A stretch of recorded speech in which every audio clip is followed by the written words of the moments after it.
যার যার কাজে সে ব্যস্ত আর আমি সেলাই করতে থাকি। এটাই তো আমার প্রফেশন, করব না কেন, তাই না? তো আজকে আমি ২ টা হিজাব টিউটোরিয়াল নিয়ে চলে আসলাম। আমি মূলত একটা সেলাই করব নামাজের হিজাব আর আরেকটা সেলাই করব হচ্ছে গিয়ে খিমার স্টাইল। যেমন আমি ঝটপট পরে বাহিরে বের হতে পারি। তো সেজন্য আরকি। তো আমি সাদা নিয়ে নিলাম কারণ আমার কাছে কেন জানি না সাদা কাপড়টা বেশ ভালোই লাগে। হিজাব মানেই আমার কাছে মনে হয় যেন পবিত্র একটা জিনিস। আর সেই পবিত্র জিনিসটা যদি হয় সাদা তাহলে তো আর কোনো কথাই নাই। তো সেজন্য আমি এই যে গোলাপি প্রিন্টের যেটা সেটা হচ্ছে খিমার নিবো। আর যেটা আরেকটা কালার সেটা হচ্ছে গিয়ে আমি নামাজের হিজাব করে নেব। তো প্রথমে আমি হচ্ছে গিয়ে কাপড়টা কেটে নিলাম। কেটে নিয়ে দেন আমি যে সেলাই করব। আমার সাবানার সেলাই মেশিনটা আগের যুগের হলেও এটা কিন্তু আম মানে কারেন্টেই চলে। তো আমি মোটর লাগিয়ে নিয়েছি। তো এই যে এখন আমি নামাজের হিজাবটা তৈরি করতেছি। তো এটা নামাজের হিজাবটা তৈরি করতে বেশি একটা সময় লাগবে না। তো সেটাই আমি আগে সেলাই করে নিলাম। তারপরে হচ্ছে গিয়ে যেটা খিমার ওটা সেলাই করব। তো এই যে এটা মানে যে কেউ দেখলেই করতে পারবে।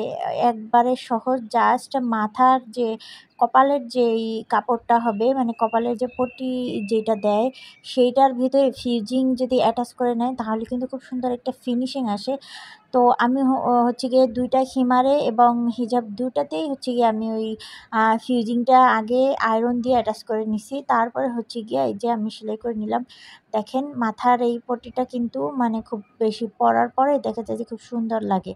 তো আমি যেহেতু ফেস শো করি না, তো সেজন্য আমি ফেস না দেখিয়ে আমি আপনাদেরকে ভিডিওটা দিব। আপনারা অবশ্যই দেখলে বুঝতে পারবেন যে ফিনিশিংটা কত ভালো হইছে। তো এই যে এটা ছিল নামাজের আর যেটা হচ্ছে খিমার আমি হচ্ছে এখন সেটা রেডি করব। তো সেটা আপনারা দেখতে থাকেন। আমি এই যে ১ম এ ওই মাথার পট্টিটা নিয়ে নিলাম। দেন আমি ওইটা সেলাই করে তারপর আমার যেহেতু বাসায় ওভারলক ছিল তো আমি ওভারলক করে নিছি। আপনাদের যাদের ওভারলক নাই তারা চাইলে ওভারলকটা নাও করতে পারেন, কোনো সমস্যা নেই। তো এটা সেলাই করতে গিয়ে আমার মনে হইলো যেন এটা একটু যদি লেস লাগানো যাইত তাহলে ভালো হইতো। কিন্তু আমি মার্কেটে যাইনি। তো আমার ঘরে যে লেস ছিল সেগুলার থেকে দেখতেছি যে একটা লেস খুব সুন্দর করে ম্যাচিং হয়ে গেছে কিন্তু লেসটা ছিল অনেক মোটা।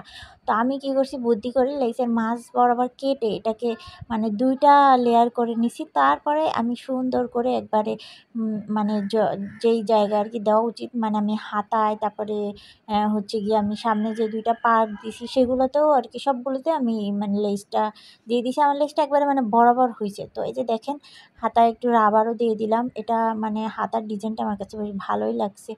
তারপর হচ্ছে মাথায় দিয়ে দিছি আমি এখানে সামনে ২ টা পার্ট দিছি যাতে হচ্ছে গিয়ে মানে ইয়াটা বডিটা না দেখা যায়। তো এই যে দেখেন আমি আমার বারান্দায় চলে আসছি। আমার হচ্ছে গিয়ে ফটোশুটের জায়গা আরকি। যাই হোক আমার ভিডিও যারা সবসময় দেখেন তারা অবশ্যই জানবেন আরকি। তো এই যে আমি হচ্ছে গিয়ে সুন্দর করে এটাকে মানে ভিডিও করতেছিলাম। আর ভিডিওগুলো মূলত আমার মেয়ে করে দেয়। ছোট মেয়ে, ও কত ভালো আর করবে তারপরও যতটুকু করে আলহামদুলিল্লাহ। তো এই যে দেখেন কপালের হচ্ছে গিয়ে এই যে পোরশনটা এটা কিন্তু খুব সুন্দর আ হয়ে থাকে, শক্ত হয়ে থাকে, দেখতে ভাল লাগে। তো আমি যে পিছনে ফিতাও দিয়ে নিছি মুখটা ঢাকার জন্য। তো আমি চাইলে কিন্তু এটা মুখটা খুলেও করতে পারবো। তো যেভাবে করবো সেভাবে কিন্তু ভালো লাগবে। তো এই যে আমি পরে কিন্তু গরুর কাছে চলে আসলাম। তো ভিডিওটা আপনাদের কাছে কেমন লাগছে অবশ্যই কিন্তু কমেন্টস করে জানাবেন। আর সবাই ভালো থাকবেন। সবাইকে ঈদ মোবারক।